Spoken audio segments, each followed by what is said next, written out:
Are people gonna think we're not married because I took my ring off? It doesn't matter. My hands don't come up very often. It's fine. I love Okay. the micro anxieties you have. Ooh, like, hello, welcome to Out of Initiative, Right? Yeah. where we've forgotten to wear jewelry and feel guilty even though our spouse is 3 feet away. Hey! We're two sisters By marriage. who love to talk about stories, From writing fiction to creating elaborate plot lines in D&D, to drafting an entire novel in 30 days. we're Out of Initiative. So today, we're talking about the best time of year or the worst time of year. I'm really on the fence.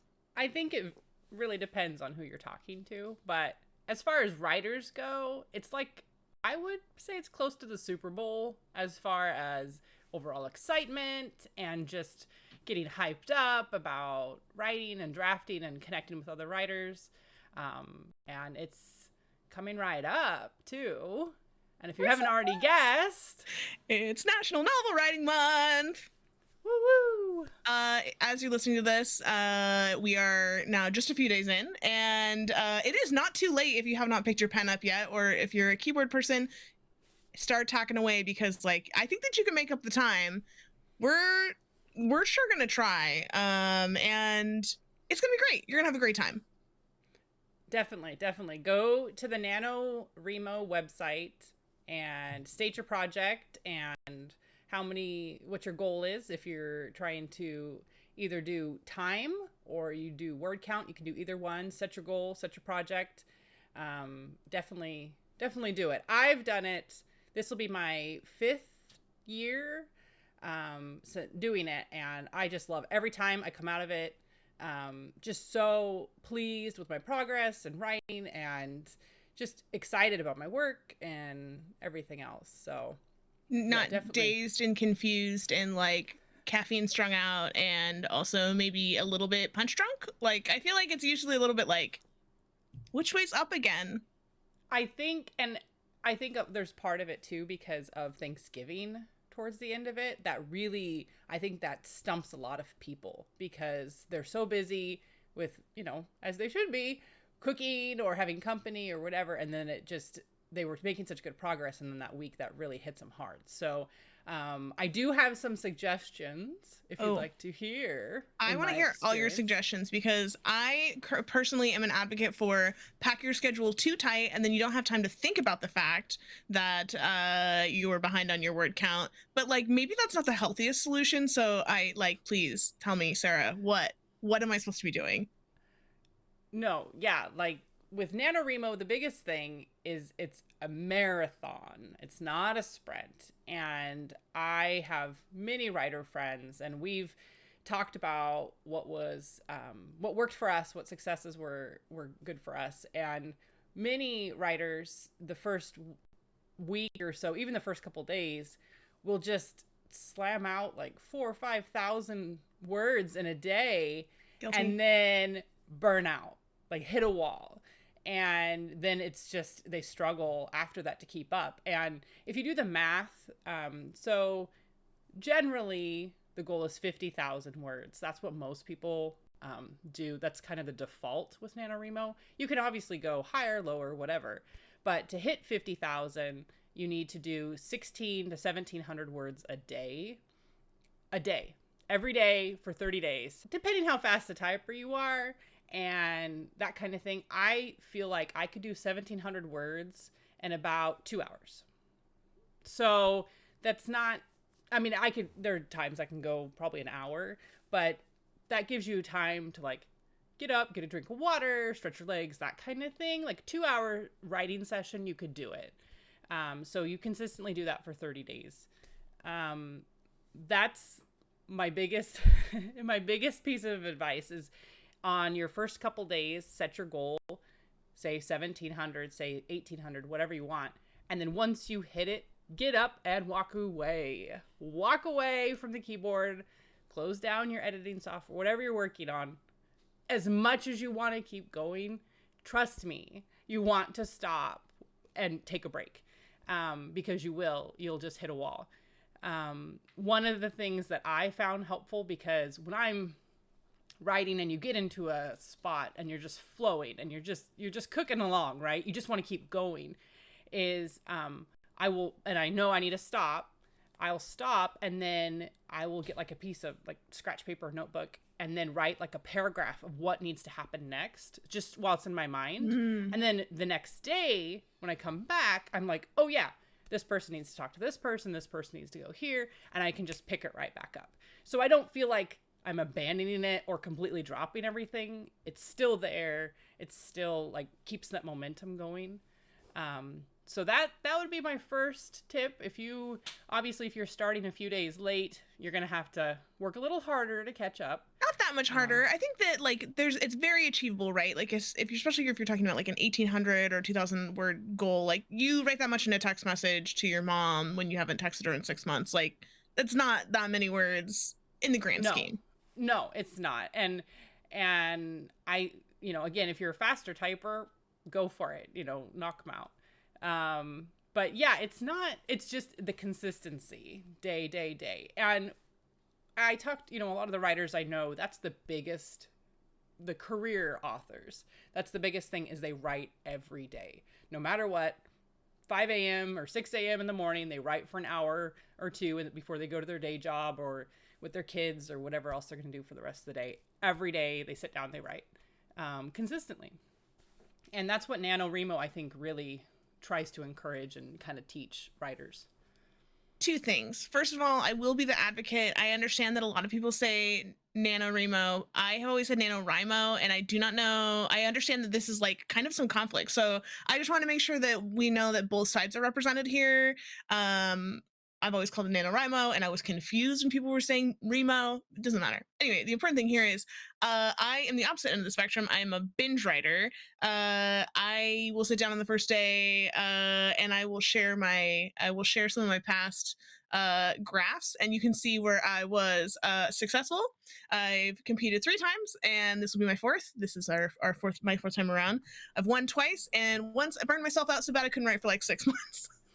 Yes. And that's it's very real. And I understand, because when you are just taken by a story and it grips you and you just want to pour it out as fast as you can.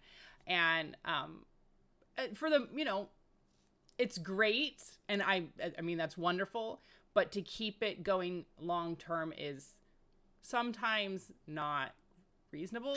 It's not super sustainable. It's not a super sustainable model. Not just sustainable. It's not just emotionally or mentally, but like your wrists and your fingers and your back like will start to hurt. Yeah. And so definitely take some breaks. Back to your NaNoWriMo. A lot of us just call it Nano. We just call it Nano. I think it's easier. It's just Nano. Sort of like a pronunciation agnostic way to approach it, which I think is very, very proper of you, very PC. Yes. And any writer, author, you mentioned Nano, they know exactly what you're talking about. So, so that was my number one tip. Another one I really have is doing the brackets, because that was a big game changer for me. Yes. And I can't remember which writer it was specifically told me, but when you're doing Nano, you definitely want to, keep your momentum going. And if you're like 300 words in or 400 words in, and you've been at it for like an hour and a half and you're just kind of losing steam, and you get to a spot, say your character arrives at a old mansion and you have to describe it, everything, the wood, the sights and smells and sounds, and you can't, you just can't, your brain is just done. Just bracket it and be like, describe mansion, and move on. Go to the dialogue, go on to whatever else you need to talk about. And then when you go back, when you're all done, you can edit it and add into that. Definitely a game changer. That helped me a lot. I think the first year I got really set on like, no, I'm just going to keep going. I'm going to describe it to the best of my ability and then move on. And then I would waste like some days because, right, so I'm a binge writer. So like I'll on a Saturday, 5 to 7K, no problem. Like that's, and I feel good and I love it and it's my happy place.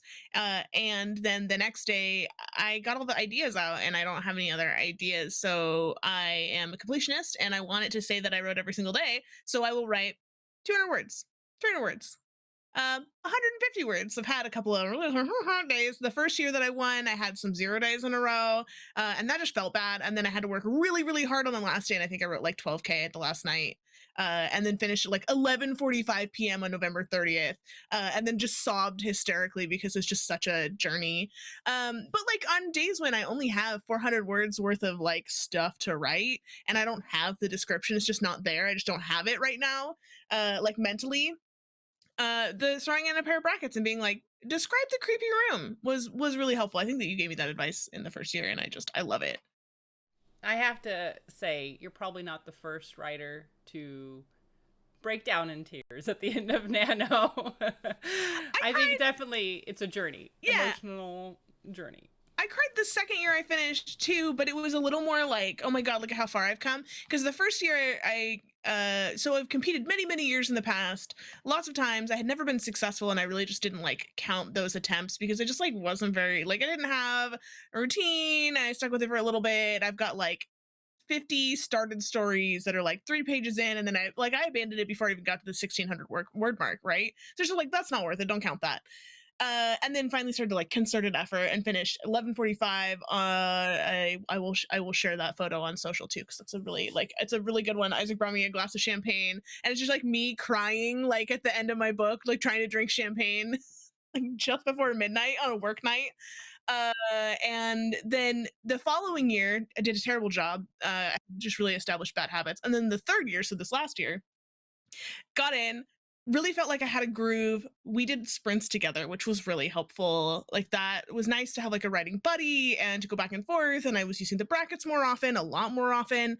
When like Valora goes here, Casimir does blah blah blah. Okay, great, move on. And then I throw in the bracket and then keep going. And I actually finished, I want to say at like 5 p.m. on the 30th, which was like way more reasonable and like on pace versus, past years, just like, a 10K day and then like call it and hope for the best.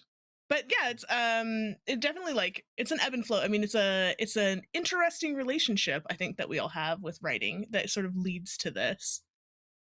And you mentioned the sprints, and if people aren't familiar, writing sprints are where you just sit down and you set a timer for like 20 minutes, 30 minutes, and you just write everything you can in that amount of time, and then take a break, like a 10-minute, 15-minute break, and then do another set of sprints. And it's really, really great for hitting that word count, especially if you're just kind of just not feeling it, not for whatever reason.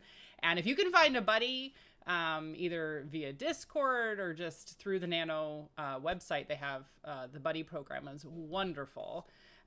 You can send requests to find other writers, that kind of thing, and do those sprints. It's great. It's great. And I believe the Nano website has a little timer up on the very top built into the website. So you can just run the timer and then do your sprints that way too. They even have sprints through Twitter. So you can go through and they'll tweet like, hey, we're doing a sprint.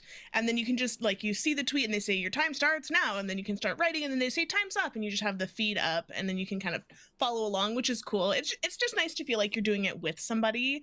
Exactly. Yeah. Yeah. They've suspended in-person events for logical reasons, so we're not doing in person, but like for me that's kind of easier. It's like I get really self-conscious even when we're on video. It's like I have to kind of push that off to the side to be like, okay, I'm just focusing, I'm just gonna write this thing right now. Ultimately the sprints were super helpful because it's like force you to just like, you can't, like if you stop you're losing your time to write, and it like forcing yourself to take a break in between is really great. And then of course, as I've mentioned, I'm very competitive. So I was like taking notes like, oh, what was my word count when I started? Where did I end? How much did I write in that period of time? Did I beat my last high score? I'm never trying to be competitive with other people because that's super unhealthy in sprints because like you might have an idea and I don't for a section, but like in our little session of sprints, we wrote for 2 hours. And did I beat any, like, what was my bet? How many words could I write in a sprint? What was my best time? So that's like, I don't know. I think it's kind of like, I like gamifying everything. So I like that incentive a lot. Yeah, no, definitely, definitely. And so much of writing is, I feel, a pretty lonely, isolative process. And so Nano really allows writers to connect and discuss their projects and cheer each other on. And I really like that community that they've built. They work really hard on keeping it a really good place and welcoming and everything. So, and the last one I had was, you're talking about your schedule. So what I've done is I figure out when, kind of, you know how I like graphs and charts and analyzing things. I like to see what time of the day I'm the most productive. Is it in the morning? Is it in the afternoon? Is it in the evening? And then I kept track of that outside of Nano. And I know when I'm really hitting my stride. And it, for whatever reason, it's like between 1 and 2 o'clock. And my kids get home at 3. And so I feel like maybe there's some pressure there. Like, oh, I haven't wrote today. I have to do this before they get off the bus. And I don't know, but between 1 and 2, 1 and 3, I just slam out the words more than in the morning. And I've actually talked to other writers and they have the same thing, where it's like, that's their time. They can really write. There's a really good article, if any of you look it up. It's at the Sci-Fi and Fantasy Writers of America. There is an article by Rachel Aaron, and she talks about how she wrote, or she has got to the point where she can write 10,000 words a day. And holy smokes. yes, it's amazing. Now, she didn't get there right away. She just talked about how she built it up. And that was the biggest thing, was finding what time really she was the most productive. And she has a whole bunch of different tips and tricks. I love it. It's a really great article. Another part she talked about was setting like your goal, and then once you reach it, then stepping away. But she really encourages stopping mid-chapter as much as you don't want to. I know how that feels. Stop mid-chapter. Stop when it's really at peak your flow and you're hitting. Just stop, because it will motivate you the next day. All you're going to think about the rest of the day is, I want to get back and do that, and it's going to get you back in the chair. And so that was really, really great advice that I've tried to follow. She also is a big, not necessarily outliner, and I know that's a whole subject of its own, pantsing, plotting, all that kind of stuff. But she, before she sits down to write, she will take out a notebook, and she knows she wants to work on this chapter. She'll just do a quick paragraph, 4 or 5 sentences of what needs to happen, just real rough. And then she has that fresh in her mind, and it just helps the whole chapter flow. Her writing session, she'll do that before every single writing session. She'll write out, sometimes it's a page, just handwrite, just messy, what needs to happen, these beats need to happen, what dialogue needs to happen to progress the plot, all that kind of stuff. And then when you sit down, it just flows so much easier. You just kind of unblocked anything that was going to be blocked, you already dealt with.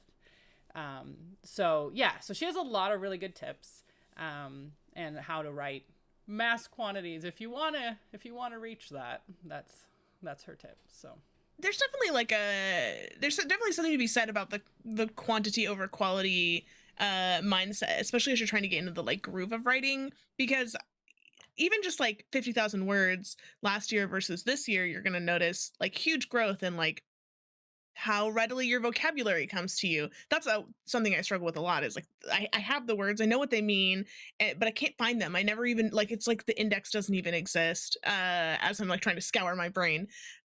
So like writing, the more I do it, the easier it kind of becomes.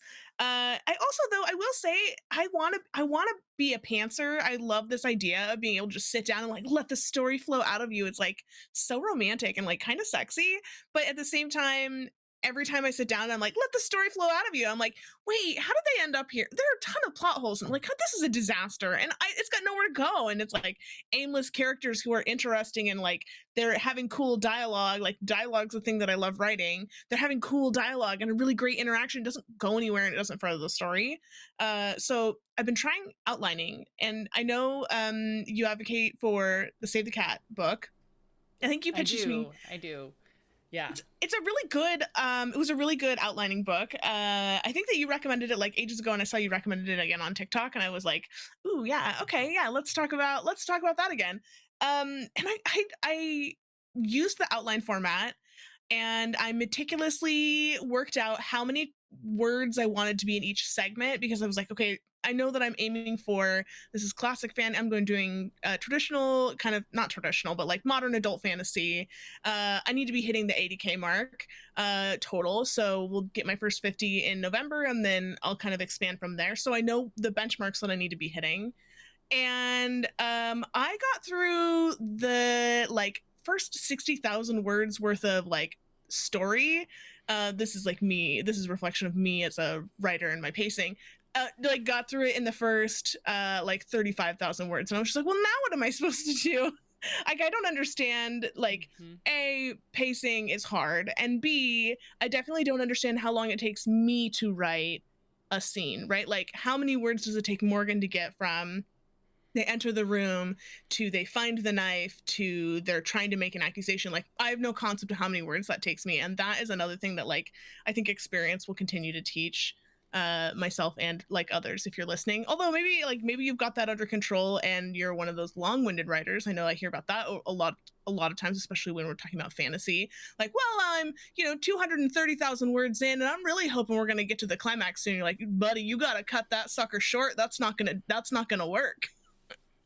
And I've definitely been there where I've had a chapter outlined and I think, oh, this is definitely, I'm going to have 3,000 words for this chapter, no problem. And I get 1,500 into it or 1,800 into it. I'm like, okay, we're rounding out already. I thought there was more content here. I thought there was going to be more stuff. And so that's definitely where outline comes into play. If you do like chapter summaries, you can go through or have someone else read it. And if it seems kind of light, like not a lot happens, or one big thing happens, what other like side plots do you have going on? What other things can you have, occur that kind of fills it in? You don't want to pad your chapter, but you want each chapter, if you can, serve more than one purpose.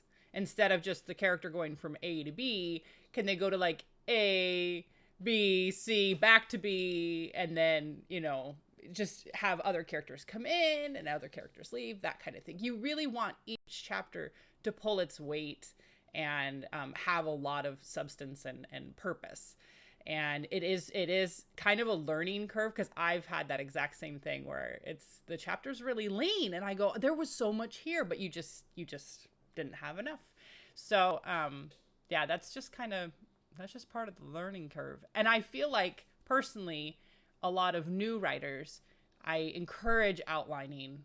I encourage reading craft books about outlining, watching YouTube videos, doing conferences, whatever you can. There's so many online now. And learn about pacing and tension and what kind of acts, or beats that you need to have in there. And then eventually, when you have done that a few times, you can go more to pantsing, if that's really where your heart is, because then it's in the back of your mind.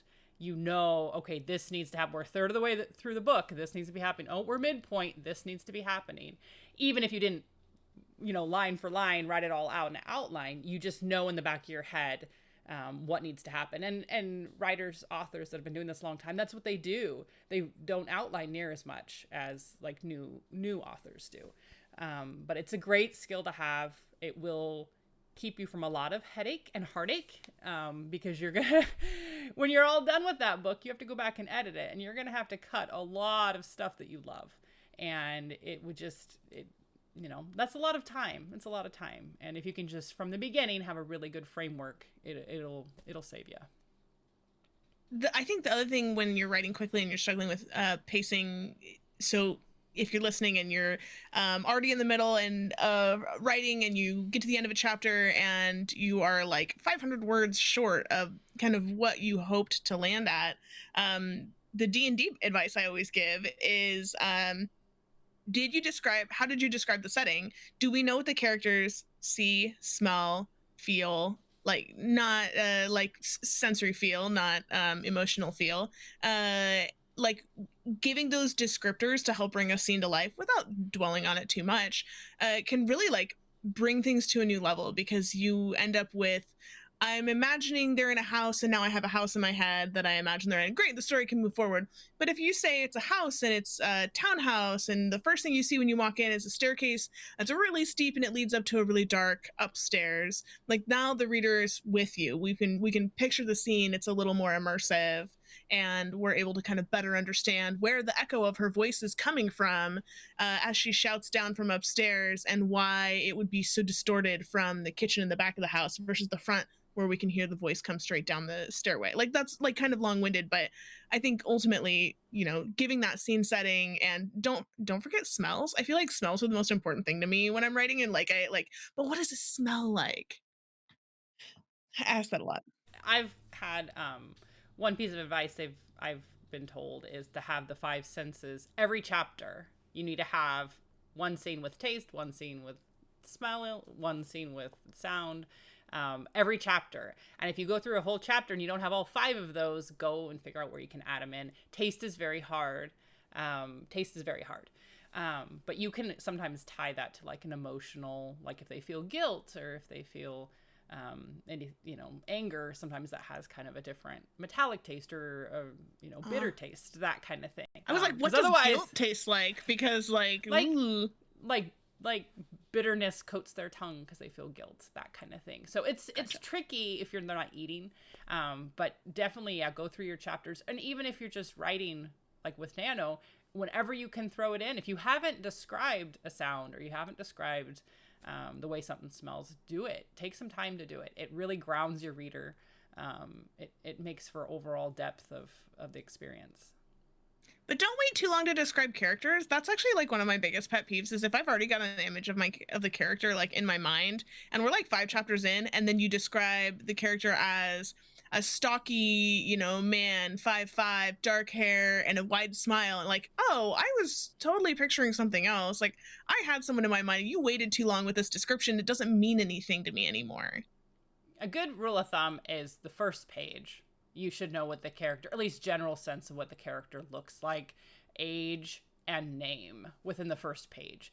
It doesn't always happen that way. It's really hard to make it organic. If they're doing something, they don't have a mirror, they don't have someone, describing them. But if you can make name, age, and the way they look in the first page, it's great.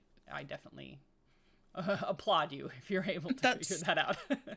Quite a feat, yeah. Yeah. So, okay, so listen, Sarah and Morgan, I'm an aspiring writer, and I love this idea of Nano, and I want to participate, but friends, it's we're a few days into November, and I'm ready to get started, but like, where, what, how, what's the, like, what program am I opening? Just like start me at the basics. Like, what do you like to write in, and what have you tried writing in, and what works for you? Well, first of all, you go to the NaNoWriMo website and you claim your project and you set your goal. And once you set it, you can't change it. So just make sure whatever you're titling it or whatever your goal is, make sure it's exactly what you want. And then once you do that, you basically announce your project. And it goes on the website, and then it's ready to go. And it has a little word count tracker that you can add to every day. My favorite word processing program right now is Scrivener. I really like how it has the chapters outlined. I like a lot of the features. There's a ton of features, probably a lot that I don't even know about.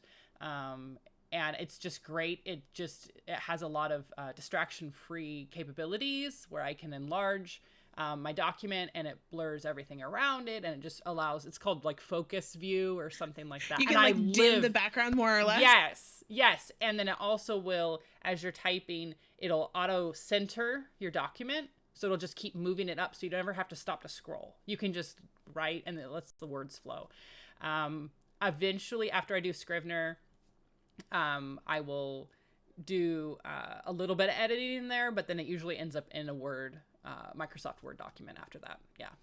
And How about you? Scrivener, I think Scrivener's like $50, but I Yeah. think for a long time there was a free trial, a free 30-day trial of it, so you could literally try it out for the month and see if like does this help you write. And sometimes like that novelty is kind of exciting. Like, okay, look, I've been using a Google Doc and that's fine and whatever, but like I need something fresh and exciting. Like spice it up for me, and go and like download the Scrivener trial and give it a shot and like kind of play with it a little bit and an easy distraction that is like sort of tangentially related. So you might like claim it like I was learning script, I'm doing tutorials.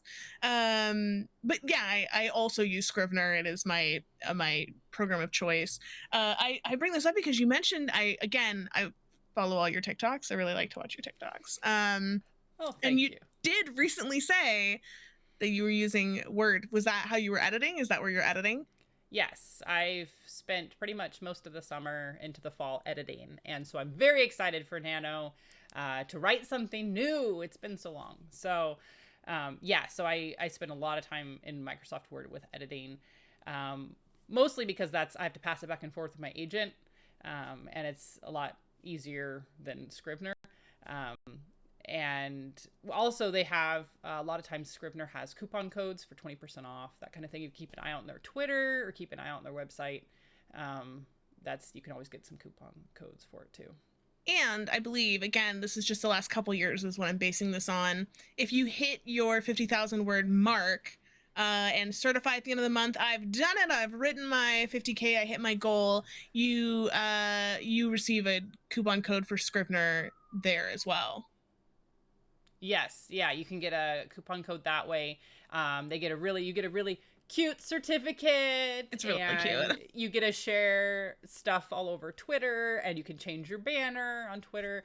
It's great. It's great fun. Lots of encouragement. And they have on Nano, they have a lot of little awards for milestones. If you wrote 3 days in a row or 5 days in a row, or if you hit 20,000 words, and they're just so fun, and it's such great motivation. I highly recommend it. It's good gamification.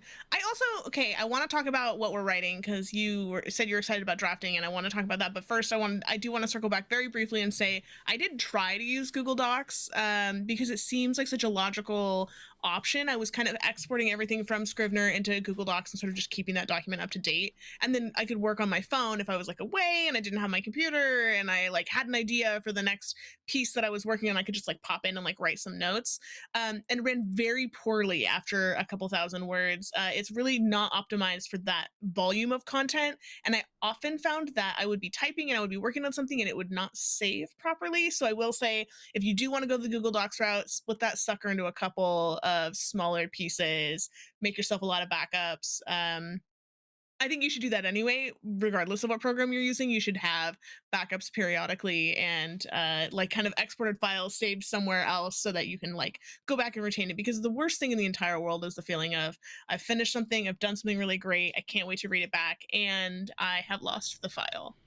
And Scrivener has a great autosave function. They'll Mm-hmm. save to your cloud if you have like a OneDrive or you have whatever. It'll autosave.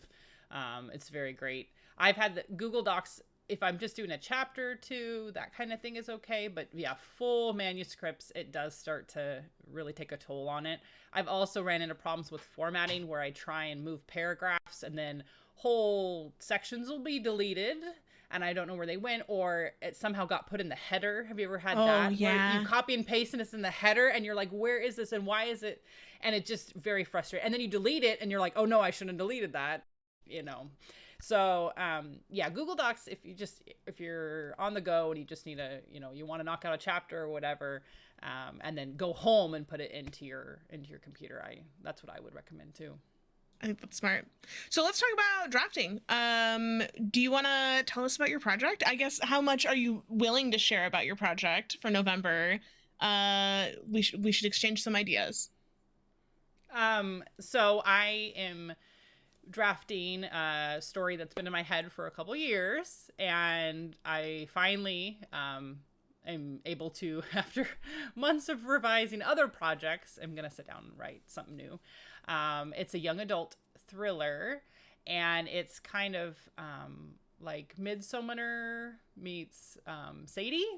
And so it has to do with a girl whose sister runs away, and you find out she went to this dude ranch. And if people aren't familiar with the dude ranch, it's where people will go, and it's a working ranch, and they get to experience it, ride horses, work around cattle, trail rides, that kind of thing. And you find out she goes there, and so her sister follows her there. She kind of ran away, and once she gets there, nobody has seen her. And so she kind of has to unravel the mystery of where her sister went. And it's up, set in Montana, up in the mountains and the forest and that kind of thing. And so she has to kind of retrace her sister's steps to figure out where she went. And it's very fun. It's been in my mind for a long time. And there were some pieces to it, and I didn't know how it was all going to fit together, but I was able to get a really good outline established, and so I'm very excited to see where it goes. That's exciting. Today I had my final little aha moment piece put into place, because I've been thinking about recording this with you for a while, and I was like, I have this rough idea. Yeah. So the story revolves around a woman a young woman, this is an adult fantasy called Forgotten But Not Lost, about a woman who misses her appointment with the special counsel that was there to help her forget herself, to banish her to somewhere else. Misses her appointment, comes home, her family doesn't remember who she is, and she now has to put the pieces together of what are these people doing? I've never heard of this happening to anyone, because I've always forgotten them. So she makes a friend on the inside, and together they have to infiltrate upper class society to establish herself as an artist in a way that would be totally unforgettable, no matter what magic was brought in. Those are really roundabout explanation, but we got there eventually. I'm working on my pitching. And that's the with Nano, you don't have to pitch, you don't have to have a title, you don't have to have any of that. You just go with it.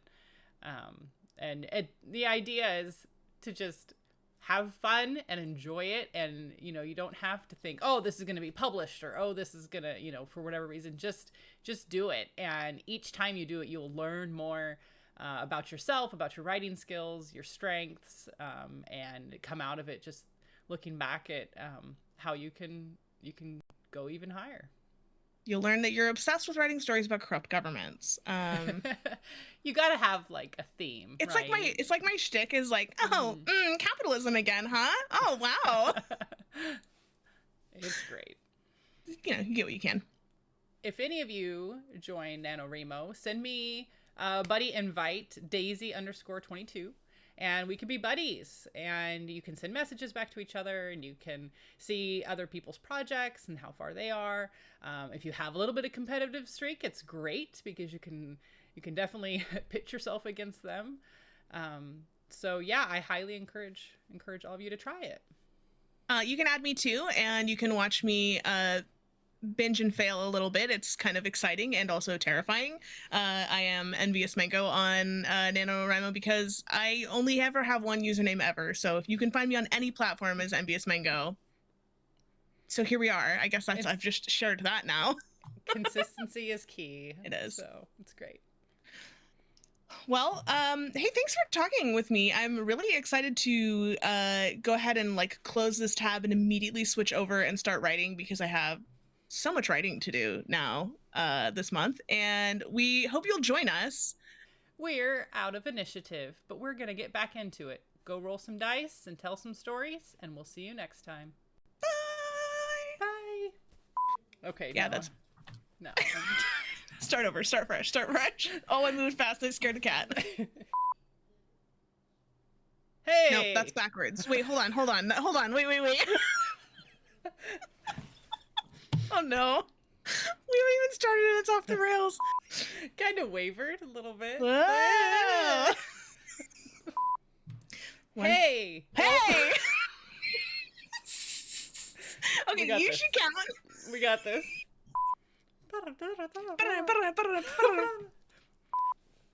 And then Isaac's voice, this has been Out of Initiative.